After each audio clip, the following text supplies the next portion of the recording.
Shalom sahabat PPKM yang diberkati Tuhan dan seluruh mahasiswa, mahasiswi Sekolah Tinggi Teologi Kata Rasul Indonesia. Mari kita lanjutkan pembelajaran kita tentang malaikat, doktrin malaikat. Ya, melanjutkan pembelajaran yang sebelumnya, yaitu dengan topik klasifikasi malaikat. Ya, klasifikasi malaikat. Nah, saya sudah sampaikan klasifikasi yang pertama, para malaikat yang berperan sebagai penguasa pemerintahan. Jadi dia ada pemerintahannya, itu pemerintahannya.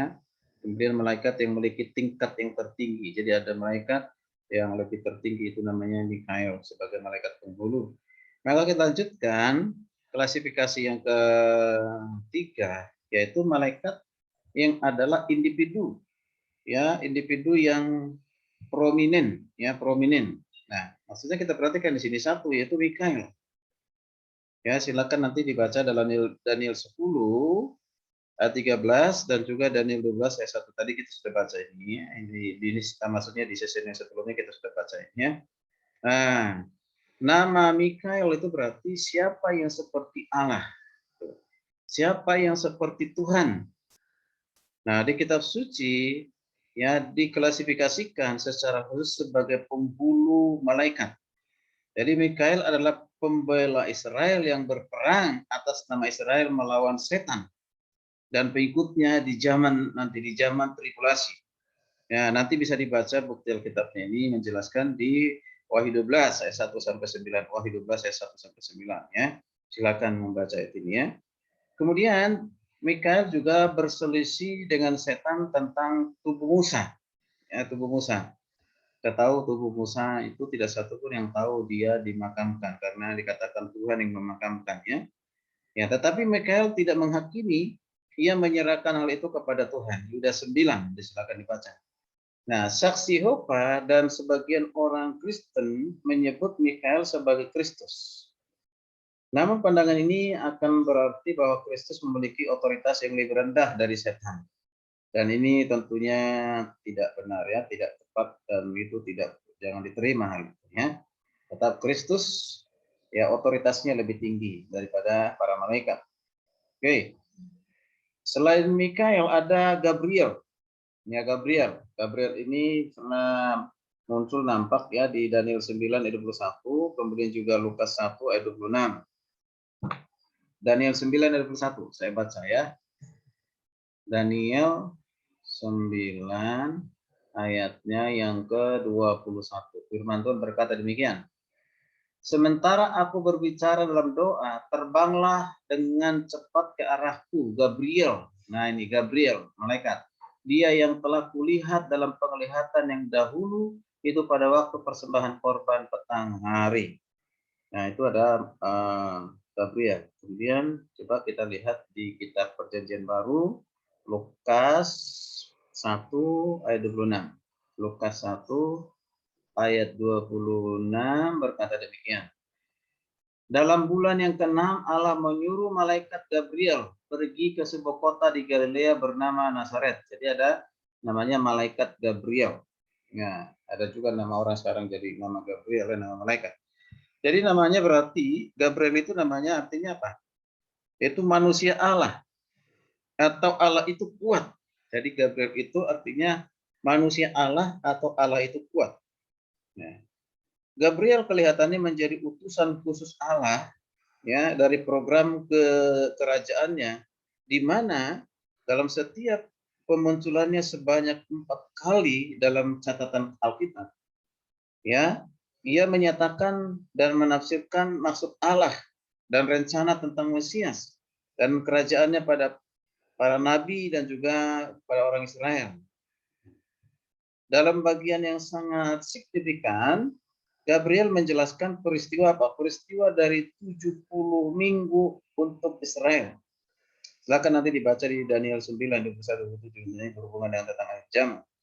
Kemudian juga di Lukas 1 ayat 26 sampai 27, Gabriel mengatakan pada Maria bahwa seorang yang akan lahir melalui dia akan menjadi besar dan pemerintahannya di tahta Daud. Nah, itu ya. Nah, lalu bisa juga kita baca di Daniel 8, di Daniel 8 ayat 15 sampai ayat 16. Ya, Gabriel menjelaskan pada di sini Daniel ya menjelaskan kepada Daniel tentang apa? Tentang penerus dari kerajaan-kerajaan Media, Persia, dan Yunani. Demikian pula akhir dari kematian Alexander Agung. Gabriel juga menyatakan kelahiran dari siapa? Yohanes Pembaptis. Ya, pada siapa? Pada Zakaria, ya, pada Zakaria. Di Lukas 1 ayat 11-20, silakan itu dibaca. Nah, itu. Tadi ada Mikael, ada Gabriel. Lalu yang ketiga itu adalah Lucifer. Ya, Lucifer. Ya, malaikat yang ketiga itu Lucifer dikatakan nanti dibaca di Yesaya 14 ayat 12. Saya baca saja ya. Yesaya 14. Nah, ini udah sering kita baca ya. Ayat yang ke-12 berkata demikian. Wah, engkau sudah jatuh dari langit, hai bintang timur, putra fajar. Engkau sudah dipecahkan dan jatuh ke bumi, hai yang mengalahkan bangsa-bangsa. Atau bintang timur, putra fajar. Oke. Nah, ini kita perhatikan di sini yang berarti apa? Lucifer itu artinya apa? Ya, yang bersinar atau bintang fajar. Jadi Lucifer ini adalah makhluk ciptaan Tuhan yang paling bijaksana dan indah. Yang sebelum jatuh di dalam dosa ya, yang pada awalnya ditempatkan di dalam posisi yang berkuasa, nah, diberikan posisi yang berkuasa atas serapim yang mengelilingi tata Allah. Itu luar biasa itu ya. Jadi ini kita bisa perhatikan, nanti akan kita lanjutkan di topik tentang asal mula natur setan itu akan dilanjutkan di sana. Tapi yang penting di sini bahwa Lucifer itu dari awalnya sebenarnya ada malaikat yang hebat yang luar biasa. Ya, boleh dikatakan ini bersinar. Dari arti Lucifer itu bersinar, bintang fajar. Jadi ini makhluk ciptaan Allah yang paling bijaksana dan indah sebelum jatuh dalam dosa. Jadi dia punya posisi yang berkuasa atas malaikat serafim. Oke, nah itu. Nah ini yang penting untuk kita pahami. Kemudian hal yang lain yang kita perlu perhatikan dari klasifikasi malaikat ini bahwa malaikat juga yaitu disebut sebagai malaikat yang melayani Tuhan, yang melayani Tuhan, ya. Mana malaikat yang melayani Tuhan? Yang melayani Tuhan sebut misalnya ada malaikat kerub, ya, kerub. Ini yang pertama nih, kerub. Ya, adalah urutan atau kelas tertinggi yang diciptakan dengan puasa dan keindahan yang tidak dikatakan yang tidak terlukiskan, yang tidak terlukiskan. Bayangkan kalau tidak terlukiskan ya, itu luar biasa. Tujuan dan aktivitas mereka dapat diringkas dengan cara ini. Mereka pewarta dan juga pelindung dari kemuliaan hadirat Tuhan, kedaulatannya Tuhan, kekudusannya Tuhan. Ya. Jadi para kerub ini berdiri menjaga pintu gerbang Taman Eden. Untuk apa? Mencegah orang berdosa memasukinya. Jadi mencegah Adam dan Hawa akan turun untuk masuk kembali ke Taman Eden. Ya, nanti dibaca di Kejadian 3:24. Ini gambaran dari emas yang melingkupi tutup perdamaian di atas tabut di tempat Maha Kudus, yaitu ada kerub, ada gambar kerub itu ya. Ya, itu. Untuk menutup tabut perdamaian, melingkupi tutup perdamaian di atas tabut di tempat yang Maha Kudus itu. Nanti silakan dibaca di Keluaran 25 ayat 17 sampai 22. Dan hadir dalam kemuliaan Tuhan di dalam visi ya Hesekiel. Ya Hesekiel, nanti dibaca di Hesekiel 1.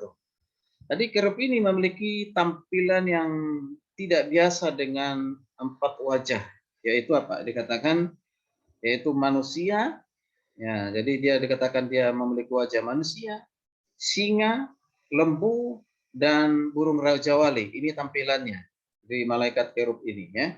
Jadi malaikat ini memiliki 4 sayap dan kaki seperti seekor anak sapi, berkilau seperti tembaga yang dipoles.